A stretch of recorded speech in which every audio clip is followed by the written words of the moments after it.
Europos parlamente Strasbūre buvo priimtas dokumentas Lietuvoje dar mažai diskutuotina tema dėl moterų ir vadovaujamų pareigų verslo srityje. Moterims siekti karjeros įmonėse vis dar sunkiau negu vyrams. Kol kas ir tarp verslo kapitonų moterų labai mažai. Pranešime siūlomi keliai, kaip padėti moterims. Yra toks pasakymas, kad tie vadovaujantis žmonės verslo kapitonai.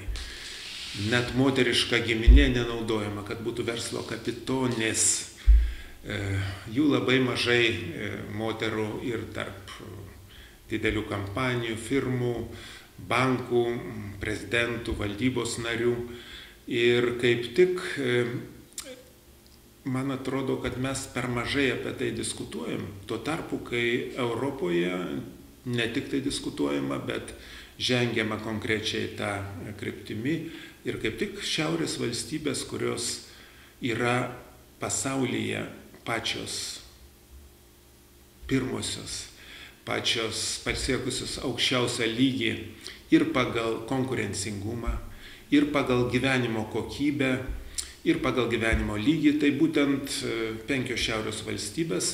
Na ir įdomu, kad būtent tos valstybės buvo pirmosios, kurios įgyvendino lyčių lygybę. Ir tai dar kartą rodo, kad lyčių lygybė pasiteisina.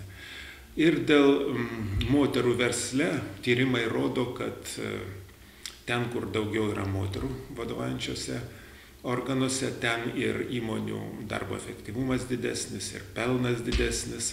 Žodžiu, tai visiems būtų geriau, jeigu daugiau būtų moterų tose pareigose. Ypač svarbu dalintis gerąją praktiką. Tokios praktikos neturinčios šalys gali imti pavyzdį iš pažengusiųjų, nekartoti jų padarytų klaidų. Prieš 8 metus Norvegija buvo pirmoji šalis, kuri įvedė kvotas.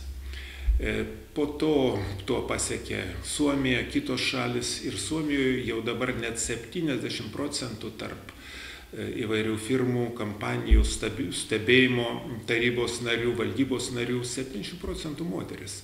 Na ir kaip žinome, Suomija yra viena iš sėkmingiausiai žengiančių priekį valstybių ir be abejo labai norėtųsi, kad Lietuva sektų to pavyzdžiu. Kalbant apie Europos parlamento pasiūlymus, tai kaip tik tai kalbam apie tai, kad būtų 40% vienos lyties asmenų, žodžiu, jau projektuojama ir į ateitį.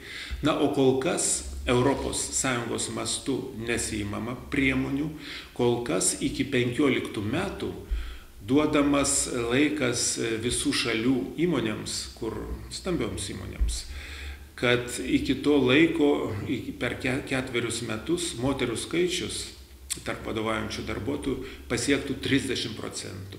Jeigu tai nebus padaryta, tai bus įvestos kvotos. Na ir paprastai tokie signalai daro savo įtaką.